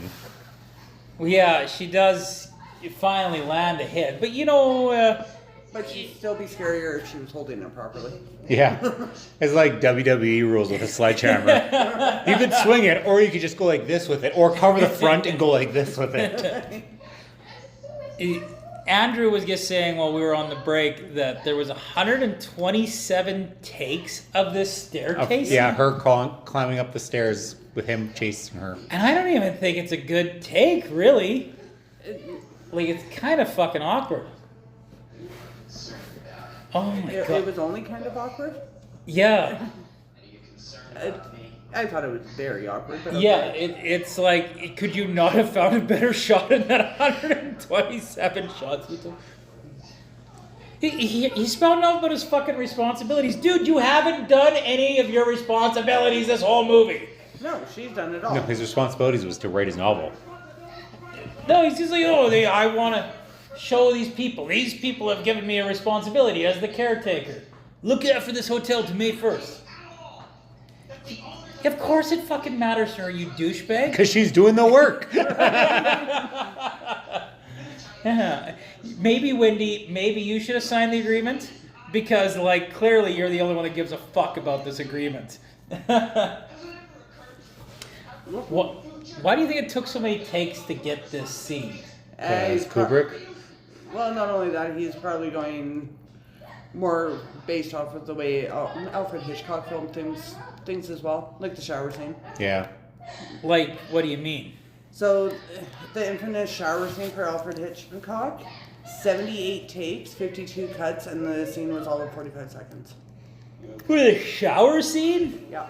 That's crazy. I think what's great, like, I don't know if you've ever seen Psycho before, but you have this, like, build up, shower scene at the end. Yeah. But isn't that kind of heralded as the first horror movie? Like, I mean, Dracula was 1941, and are those considered horror movies though? Like the monster movies Yes. of the Universal? They were, Yeah. well, sorry, they weren't horror movies. They were were called just monster movies, yeah. Yeah. Like, I don't know, maybe Dracula was more horrific than like... That was a very romantic movie. yeah, it kind of was. Yeah. Right? Yeah, if she would have just learned how to swing the bat, maybe they wouldn't have needed so many takes. Swing for the fences, bitch. But it's the... Put the bat down, Wendy. Give me the bat. Who the fuck is giving you the bat, Jack? Look how crazy you look. This is actually, and I mean, barring the whole 127 thing, this is my favorite Jack moment, actually, is this part right here. Yeah. So. One more swing. There you go. It's like hitting a pinata. That's not candy. Raspberry jam? That's raspberry jam coming from your head, right? Oh. He's cut, but there's no bump or bruise. Well, he did smoke his head, right? And your forehead bleeds incredibly easy. That's incredibly dry. With But no she hit him, is what I'm getting at. There should be like a bump. Or This whole something. family's a bunch of spitters. Look at the spit on the side of his mouth. I'm a drooler when I sleep. I can't. The most unbelievable thing of this movie? Is that she can haul him that far? Before he woke up, how many times did she have to Like he's a smoke solid like 210 pounds right there. Oh, probably, yeah. So But how many times did she have to smoke him when he woke up? hey, maybe no, stop that. Yeah, there's- no, there's a the pin. lock. There's a pin. Pull the pin. Yeah, he's waking up. Think of it like a grenade. There you go. It's a stressful moment, okay? Cut her some slack. It's like the people who always drop their keys when they're trying to lock the car when they're getting chased. Ah! Yeah, it's alright. If I drop the keys, I'm not going to bend down and try and get them. Well, that's like in Zombieland where he drops keys, so he circles around again and picks them up type thing. So I feel like he could have stopped her from doing this at that point. Oh, yeah. 100%. except for his leg is broken apparently. Oh, and there is a... You dropped the Rice Krispies, you bastard! What are you going to do for food now you've locked him in here, though? Figure out how to get it yeah. right. I mean, guess... There's cornflakes right there, frosted flakes right there, and bread, and she's okay. Yeah. Oh my god. This is... For me, this is almost the most psychotic shot of him in the movie. Like, Yeah, like I said, it's my favorite Jack scene, the whole thing here. I don't know, here's Johnny was pretty good. Well, that leads into this, right? Or that comes from this, I should say. But this is creepier right now, I think, than the here. Yeah, the camera, and then when he plays like the victim for a second there. Yeah, windy, I baby. think it hurt my head real bad. Oh. She should have just locked him in the freezer. I mean, look how he dies in the end anyway. Yeah, it's, you're right. You could have saved us 20 minutes of this movie. Right? Yeah, but then you don't get the infamous blood scene coming out of the elevator. Oh, yeah. Oh, dear God. Oh, we got another half hour of this I movie. don't want to do this I anymore. I'm going to make another 30 minutes. And you wanted to do like this across like a 4-hour movie? Yeah, but look how we did the two Beetlejuice movies. We just kind of snippeted it. Yeah, I guess we could have done that. I thought yeah. Maybe playing this movie in the background was a bad idea. Maybe. We're following to the end now. God fucking damn it. Because Well, if you two didn't get stuck up on boobs, we would have been fine. we didn't. How stuck up on boobs were we? I was pretty stuck up on boobs.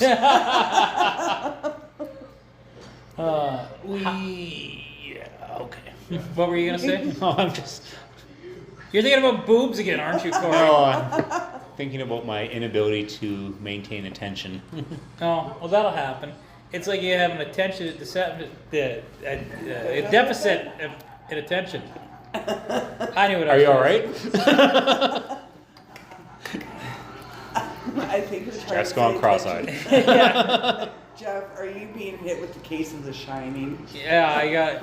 Wait, I don't think you get hit with a case of The Shining because You can get hit with a case of moonshine, though. yeah, Oh, thinking about that, I have moonshine cherries at home.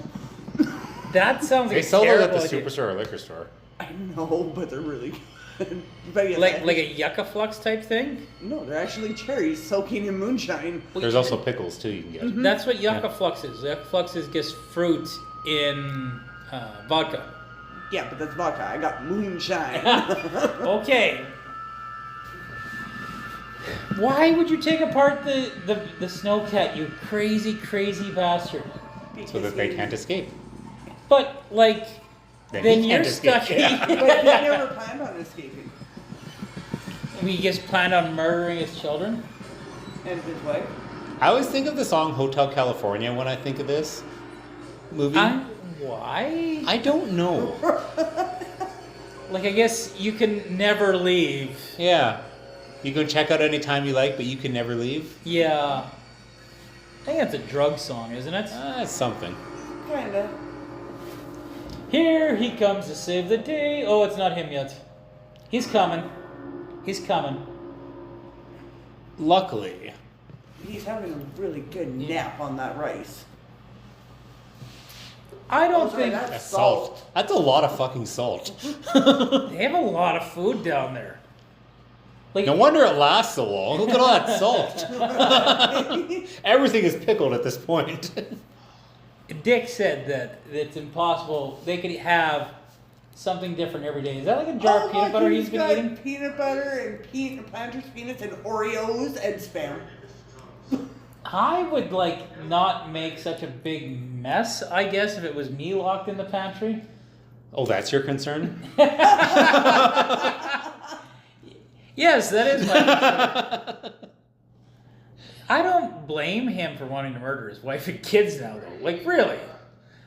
All he wanted her to do was put down the bat. Okay. All he wanted to do was kill them. Is that so much to ask? I'd probably kill them too, considering they just locked me in a pantry with no water or, coffee machine to make myself the coffee that's sitting right there. He wasn't trying to kill them. He was trying to get her to put down the bat. So he could kill her. He did say he wanted to bash her brains in. But that's beyond the point. Tang! That was after he couldn't get the bat from Kool-Aid. her. Country Time lemonade. Sweet. Right? But look at all that tang. I would... you could... How much did this movie cost for product placement? Seriously. The Oreos are almost sticking out on purpose, I find. So is the Heinz tomato ketchup. Yeah. I would imagine that there would be Heinz in a place like that, especially the giant tin of There are no other kinds. Huh? There are no other kinds. Right? That was the old tagline back in the day. But have the Country Time lemonade, Kool-Aid, and Tang. I didn't know you could buy Kool-Aid like that back then. Oh yeah. I thought you could only buy the packets back in No. the day. There were it started in the can and then it went to packets. Yeah. Really? Yeah. See, I just remember the packets. And I remember what was funny about the packets, they were 2x3, maybe 3x4, no, probably 2x3, 2.5 by 3.5. Either way. Like a hockey card size. Yeah, that packet required a full cup of sugar. Yeah, it was why even bother? You don't even have a full cup of powder, and yet you need a full cup of sugar. You barely had a tablespoon of powder. I remember growing up and my mom being like, you know what, you just use food coloring and do the same damn thing. Well, that's basically what it did, right? But why buy the patch? Just go get her food coloring. And remember when you couldn't afford hair dye? Right, okay. Kool-Aid works wonders. Mm-hmm. So it basically is done. Yes. It's the crushed Beatles, red dye number 5. Ah, I don't know if it is, I'm just saying that, but... But the old Kool-Aid was by far the best for dyeing your hair. That's a lot And of look, the ghost unlocks the door. that's a lot of pimento pieces they have in that one box. Plot device. Here he comes to save the day. See, now it's appropriate time to say that. Right. How much do you think that thing costed to rent? I don't know, $5? No, it wouldn't cost $5. Yes, the Hot Wheel was so cheap at that time. I feel like by the flight, the car rental, and the snowcat rental, this guy is probably not doing so well for himself. There's actually a lot of He's gonna miniatures die. used in this scene. There was, yes. The maze was a miniature. Yeah. The exterior shots of the vehicle was miniature. Yeah. This part's just like the inside of a car. Just zoomed in. Yes, thank you. Yeah, that was. He very wasn't cool. actually driving in that? No. Red rum. Man. Killer. You know, if I was the Killer. mom, I would How is she not sleeping be so asleep. peacefully? Yeah, so... I'd be worried about it. At first, you got a husband that's trying to kill you, and now your fucking son is just totally psychotic. And he picks up the knife too. Yeah. But it's... Freaking the I knife would is bigger not- than he is. I would not be like, oh, my husband's locked in the pantry. I'm going to go have a nap. I mean, if any time there was a time to do it. Yes, this would be a good time for a nap. Yep, it's sharp. It's a 5-hour drive, so there's no fucking way they're walking and making it, right? No. Like, you're dying. Well, I don't know. We tell the kids to dress properly. They might be okay. I don't know. Like, so a 5-hour drive would be like, Long. I want to say an hour is like 10 hours of hiking. But they're on a mountain. They're on the mountain. All they have to do is bash them in the head one more time and then use them as a bodyboard. Just surf it on Jack. Oh. I think we're going crazy from watching this movie too long. I think I think we're all really, really fucking tired. Like, I think we've all had really long weeks. Yeah. Like, I have had... Poor Andrew. Oh. It's just Andrew's way here. past his bedtime. How many hours you been working each day? That's not the point. Laura, you're recovering from being sick? I am recovering from, I'm sure it's the plague. I've just coming off a pretty long water break.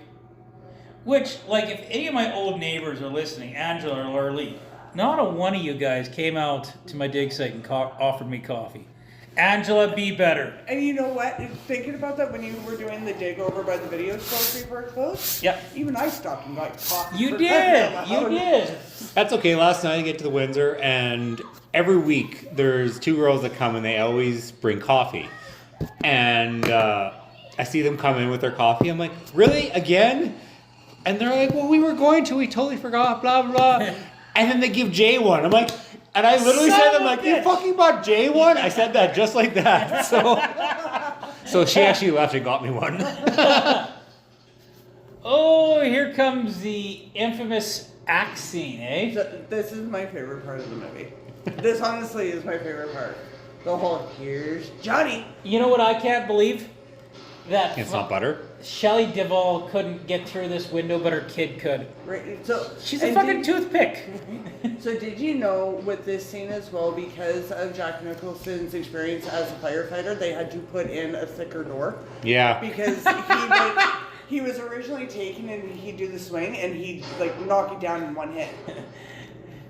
I was unaware of the fact Jack Nicholson was a firefighter. Oh, really? I would not want him rescuing me. He gets knocking down. I'll wait for the next one. Yeah. Here's Johnny. I'm out. Let me burn. Let me burn. That I'd be like, I'm just gonna take the sink off of the wall and throw it through the window. We got this. We're good. I totally don't buy that she didn't fit through there. Where'd the limp come from? His leg was broken, remember? Oh yeah, his leg was broken. Or at least sprained anyway. Yeah. See, I think what it was by her putting Danny through, she was actually holding the window open. Oh, and now, but the window's not moving. Well, maybe he's like a cat. He squishes. He squishes, eh? Everybody squishes if you push hard enough. Yeah. See? Maybe. She just needs that little oomph. Madness is a little like gravity. All it takes is a little push. Whoa. Where the fuck's your kid gonna run to? The maze. But like, that's the worst place to run to. Go to a place where you're going to be trapped in the elements. Yeah. Stay outside. Don't go to a warm place. Like, it's not like you're not in a giant fucking hotel. You could hide in any of the rooms. Any of them. Well, Maybe not 237. Yeah, don't hide in 237. or maybe do hide in 237 and hope that the ghost gets him before he gets you. I don't think 237 is the way to go. But I'm pretty sure he could have found a room that he would never see. That's true. That's a very thick door. Like, Yes. you can even tell just by... But they had to put on the thicker door because of his training. This is such an iconic scene. Like, horror scenes, there's the psycho shower scene, and then there's this Here's Johnny. Like, they're probably the two most iconic scenes in all of horror. That's a fair argument. No, here it is. Here's Johnny. Yeah, you've got a giant knife, just fucking stab him. Right between... But no, you wait till now to give him a little scratch. You could have fucking got his face. You could have poked out his eye. He'll back off quick if you just give him a little pokey poke right to the fucking face, right? Jabby, jab, jab, jab. Oh, yeah, I know the climax is like the best part of this movie, but I'm gonna ask now because we're getting a little late. What genre is it, folks? It could be comedy. There is some comedic stuff. Well, when you If this is a comedy, then Jurassic Park is a horror. It's just like, give me the bat, and knocks him down the stairs. You know, just like the Three Stooges, right? Woo, as he rolls down. Apparently, Corey is tired enough that the sarcasm just went like right over his head. I got it. I just unfortunately didn't have the inhibition to not comment on it like that. Did your filter pop holes? It happens when I'm tired. Yes. But no, it is definitely a horror movie. And even based on my definition, yes, this is a horror movie. Even I'm not going to make the argument that it's not a horror movie. It's a drama. It's a No, love it's story. a comedy, damn it. It's a love story. This is hilarious. Holy Jurassic Park. Right? That's where they got it from. Yes. See, they were just like, Even okay, the door wouldn't shut fully. Just like we want to make a movie just like The Shining, only with dinosaurs, and that's what they did. That's why Jurassic Park is a horror. Look at it. He's walking like a velociraptor. What gets me is how does he get down? I'm totally ignoring him. How does he get down to the kitchen that fast and she's still quivering in the damn corner? Well, she's got the door locked. Why the fuck would you leave? He knows where you are. Like, I would stay there till I know that he's gone. As Right? a mother, I would take, transferring that knife from slashy to stabby stabby and go find my kid. You know what? The more I think about the Jurassic Park correlation, he really does look like a lumbering, like T-Rex or Velociraptor with the X, right? No. And they clearly took inspiration. Oh look, Dick's here. Everything's fine now. We got this. Here he comes to save the day. You waited how long for that? And it's still not that part yet. Still not that part yet. No, he's made it to the thing. Like, there is a lot of buildup, and you do think... I remember first time watching this, I'm just like, oh, Dick's going to be the one to save him. Dick's going to be the one to save him. Dick's going to be the one to save him. And that was not the fucking case. Well, I like when doctors sleep, Dick still talked to him even though he was dead. Even though Yeah. he was dead, eh? Yeah. Well, because he's a ghost, and ghosts can talk in this reality, right? I'm guessing it's not Scatman Crothers, No. because I think he's long dead. I don't know if they actually show him. No, they just In show it. him talking. I don't remember. It's been a while since I watched that one. Man, I have my copy of Doctor Sleep I bought from the video store. Irony. Funny story. That's where I got mine from too. okay, come on, Dick, you can do it. You got can this. do it. You're gonna save the day. I'm so proud. This is so exciting. The heroes win. This is the uplifting moment of the movie. Of course, they really should have played music that made it seem like it was the perfect ending, and then to have it shit on. Oh yeah, So- there totally should have been some heroic music going on here. I want to do a remake, just so I could be playing some Bonnie Taylor in the background. I need a hero. He comes rushing in. I don't think the song was out yet. Yeah, when did Footloose come out? And slap. Here he comes to save the... Oh, damn it.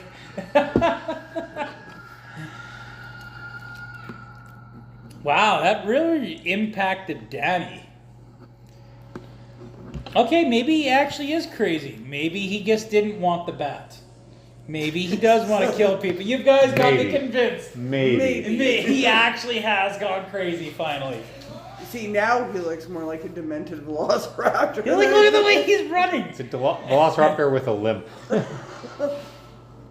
Oh, why would you come out? Oh, that's the time. Oh, it's my dad. It's fine. Yeah. Oh, Dad, I'm gonna. I have this guy. Oh shit. Better question is you can hear him screaming. Why are you running up? All right, why is she running like Peggy Bundy? Well, she's like a different type of dinosaur, right? Like. She's a Dilophosaur.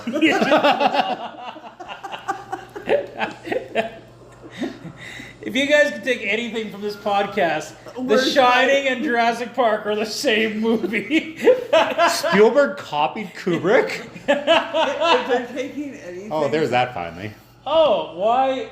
Oh, that's the animal one. Yeah. Yeah. Oh, yeah, I do. Happy birthday, Mr. President. Okay, so when I seen this scene, I was just like, I didn't understand what the fuck was going on. But I didn't know that there were more ghost rooms. Ghost head.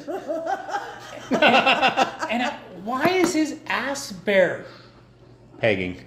I think Kubrick was just totally into that thing. I think. Eyes wide shut to anybody? I think we're in trouble because of the fact that I'm getting tired. My inhibitions do get lower, so this is going to get interesting. So. Well, we're almost done. We're at the maze scene here. We don't got much to go yet. That's amazing. Oh, fuck, I need sleep. That's so real looking, man, too. it's too bad this place didn't have a caretaker. They could have shoveled that fucking snow out of the driveway. You had one job. He was smart enough to turn on the Christmas lights with the little miniature. So, we're doing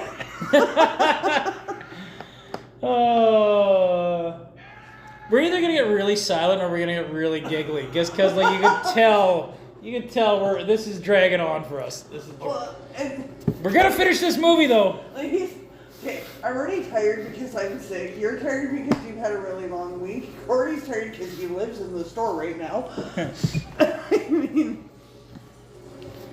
So, when do the animals come alive in here? Is it this scene? No, they started coming alive like right when they first pull up to the hotel, he looks, and he looks away, and he looks, and they're in a slightly different spot. Yeah, because they turned their head to look at and then like as the movie progresses, you see more. But yeah. Does it play a part in this finale? Yes, yeah. it does. Yeah. I bet you the only reason it wasn't done was budgetary. Probably. Like, he probably couldn't make it happen, right? Well, why would you do it when you have Jack Nicholson? Well, Yes. like... Hedge animal? Jack Nicholson. Hedge animal. The technology didn't exist to make that look really good in 1980. Like, unless if you just had it, like, move in the background. But, like, if there was any sort of advanced movement, you're kind of fucked. Man, that caretaker really fucking sucks. He really sucks. Oh, and the blood out. So does she have the Shining too? Is that why she can see all this stuff now? Or the ghosts are finally. I think it's more because of Dick just being killed and his essence is released. That's interesting. Oh yeah, that dead body. Yes, that's very interesting. No, what she said, I meant. Oh, Dick's thing. I thought you were talking about in the movie where she's just like. No, it's because of his essence being released, and then. Well, what the hell, Grady? Why do you look like that? I don't know if that was Grady. Oh, well, that makes more sense then. Yeah, because it looks like a different actor. He just happens to be bald, wearing the same clothes, right? He's probably one of the caretakers, though. Probably. Man, I think I would find a different play than a caretaker every year. Like, you seem like you're having some troubles here, guys, finding the right fucking people. Maybe hire a different manager to hire these people, but... Maybe I don't know, a background screening or something? Yeah. Psychological profile, maybe? I think a psychological profile would be very good. Well, oh, look at the dead bodies in the gold room. There is a lot of dead... What the fuck happened in the gold room, eh? Spiders took over. Well, it almost looked like it was... That explains the cobwebs. That does explain the cobwebs. Oh, random fact I heard the other day. Did you know if the spiders decided to, there is enough of them that they could devour the entire human population? Good. So flamethrowers are needed. Okay. Spiders are adorable, though. That or we need humans. But- we need more human sacrifices into volcanoes. I think we have okay enough with because that. they haven't decided to eat us yet. But if they decided, if all the spiders one day decided, fuck the humans, we want to eat them, they could do it. Then I'm gonna go find Elon Musk and mug him and steal his spacecraft Where are you gonna go? away from Earth. This is ground control to Major Tom. Don't go near the elevator. I love how this is all practical, too. Well, yeah, because it was 1980. I know. But that, again, just shows how great practical is for effects. I bet you this is a one-take kind of thing. It would have to be it. I'm pretty sure. Yeah. Yeah. Well, because if you look at the splash pattern's identical with everyone, so. Mm-hmm. I think this was too easy to confuse Jack here and here. Just like, oh, they stopped all of a sudden. Don't In look, front of a path that can go left and right. don't try to go back to see if there was a spot where he crawled in someplace, right? Like I said, there's left and right. Let's look for the continuation of footprints on the left or right.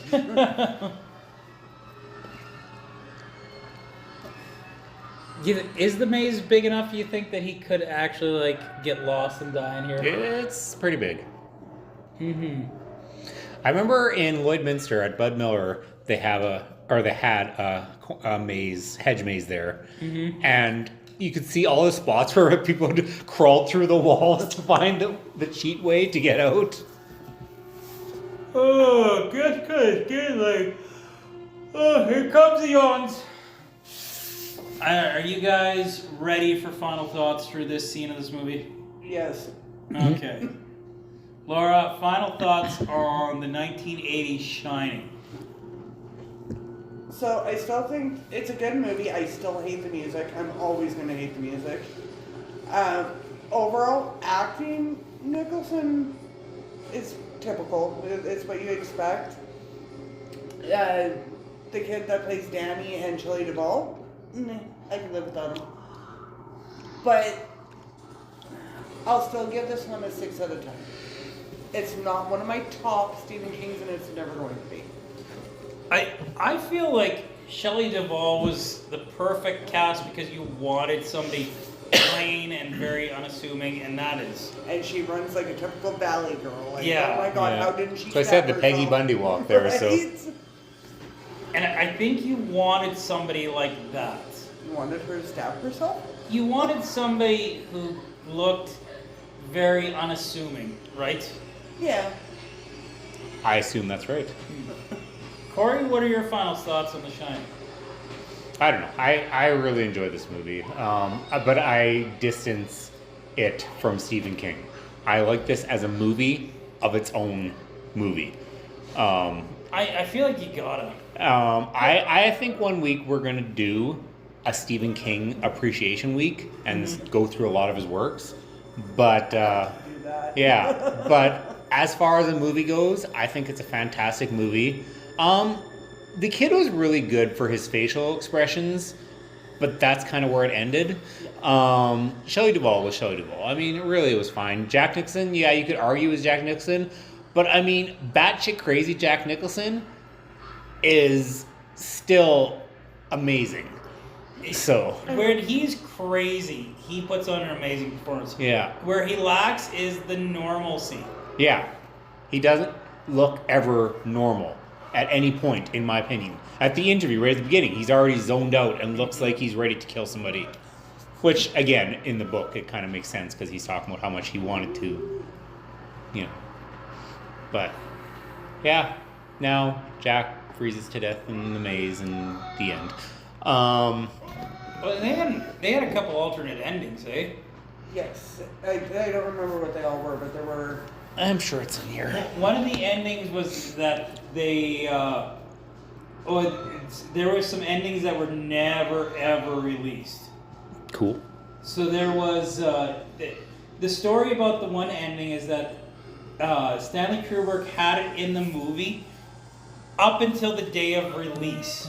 So there were theaters that seen the final scene. He cut 4 minutes from it, and then he cut it that day. Like he showed people the first day, a bunch of people seen it, and then everything since then it was destroyed, and like no one could find another copy of it. So it's never ended up on like a Blu-ray or a DVD. That's like Paranormal Activity. It had 2 endings, and everyone could be like, "Oh, I saw this ending," and the next person would be, "Oh, I saw this ending," and yeah. I guess I would still give this as a rating an 8 out of 10. An 8 out of 10? I still would. So I do have one question before Is this a goddamn? before Jeff Sorry. gives his final thoughts. And it goes into Dr. Sleep. So Jack dies in the maze. Uh-huh. Yeah. Would he not be more like the twins and could haunt the grounds where the twins Yeah, could haunt you'd the think, hotel? right? Yeah. Because how he becomes the new Grady Yeah. is weird. Exactly. So you would think that he'd be more in the maze and on the grounds than in the ballroom.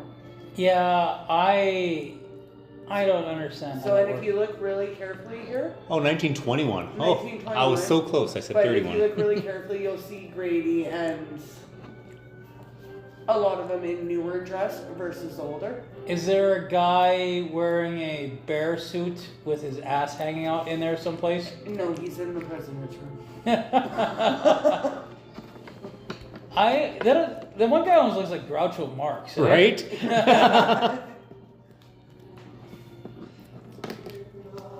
Oh, you could tell how they didn't have high definition back in the day because they had to like really super zoom in. Like the Blu-ray, you can tell like right away, right, that it's Jack Nicholson. But Yeah. like the old days, you'd zoom and zoom and zoom.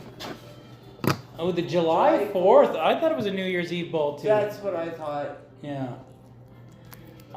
Actually, it's funny too, because that almost might be a Mandela effect too, because when July 4th happened this year, and on Facebook, everyone's like, oh, it's the day that Jack, blah, blah, blah. I'm like, no, it wasn't. It was New Year's. Like, I was certain it was New Year's too, so there must be some sort of Mandela effect attached to that, so.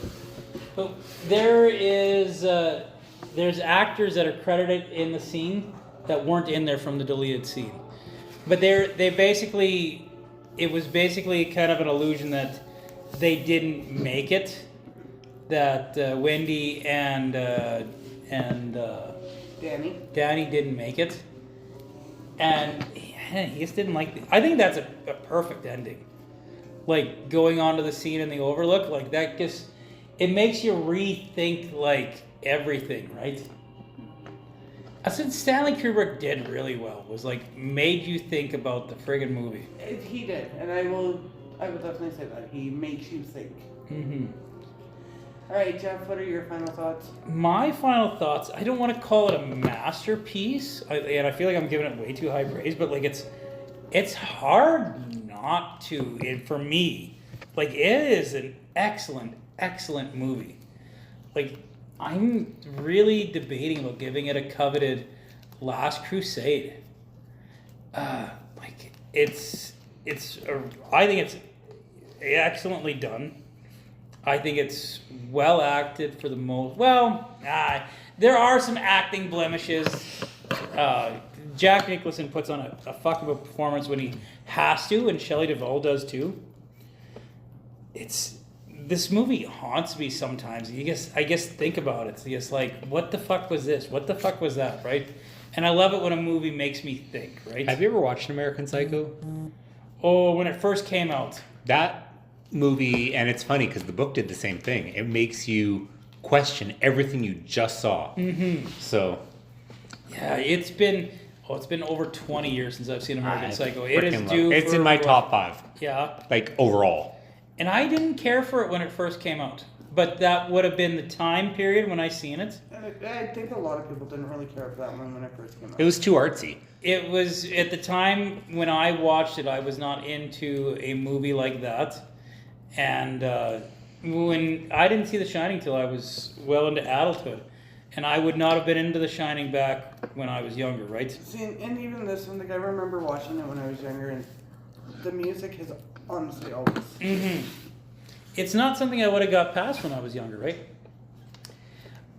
I'm going to give this a Raiders of the Lost Ark and half a Last Crusade. I'm not going to give it a perfect Last Crusade, but it's a high rank for me. I think it's incredibly well done. Nice. So now that's all out of the way. Corey, we need to talk to you, buddy. I'm tired. You're too tired? Well, we gotta talk to you anyway. Okay. We just got to talk We decided this is a bad idea. What are you doing? Yeah. Why are you opening up a physical media store in this economy? Yeah, really, eh? Huh. Well, that's confidence. This was a terrible idea. Who gave you this idea? Fuck, eh? I am super stoked that this is becoming reality. I love the leaps and bounds that this store is coming through already. Yes. It just, oh man, this is an amazing opportunity for you, Corey. It should be a lot of fun. I definitely need to catch up on my sleep because of this, but Just think, you don't open until 11 a.m., so you're good. no, it's just a matter of like I go to bed and I'm super exhausted from the day, and then you think all night. And I think all night, and then I wake up, and no matter how much I've slept, I felt like I haven't slept. But I'm like, nope, gotta get over there. It's just like tomorrow. Like I have to go to Edmonton and Tofield tomorrow. Yeah. Oh, wow. So, yeah, I'm not excited. If but I didn't have such a busy day at work, I'd take tomorrow off and go with you. I'm thinking of kidnapping Steven, but I'm also thinking I'm not because he'll just complain the whole time because he hates long drives. So If you wanted to wait till Saturday, I can't. yeah. No, Josh needs me there tomorrow, and I have a dude I'm meeting for some movies on Saturday, or for tomorrow as well. So Why worry about coming to the store tomorrow? Just go do your driving around that you have to do, and then come in on Saturday. well, I might have to because tomorrow is rehearsal day, and it starts at like 5:00. And so by the time, like my thing in Edmonton is at 1, and I need to go to Tofield after that. And It's a shame. I have a shit ton of stuff to pick up from Tofield. So, and if it helps, Saturday I can dedicate a couple hours to you. Yeah, Saturday will be a bit busy. Yeah, will be a busy day. Are you doing another rehearsal Saturday? No, just Saturday's always been kind of a busy day for me. It's usually when I catch up on things. So every time people ask if I have plans on Saturday, I always say yes, even if I don't necessarily. I just know it's my time to catch up on things. But this Saturday, I think, is going to be like another probably 13 to 15 hour day here. And So like I said, I can't dedicate the whole day to you, but I can give you a couple hours on Saturday. my biggest thing is just getting this fucking painting done. Everything else is all but done. So, and I don't even want to unload my inventory yet, obviously, until we're finished painting. Like I'm gonna. Yeah, but you're not. Okay, are you using? Hey, it's I'm gonna time we ask start you that wrapping after. up. We're getting into. All right. We're getting into afterthoughts here, guys. So, All right. So next week, Halloween. We almost we can't. I was busy with my play. I was say we can almost wait till Halloween, but we can't. No. No. But we'll post it on Halloween just to make it fun. Okay. Good night. Good night. Night.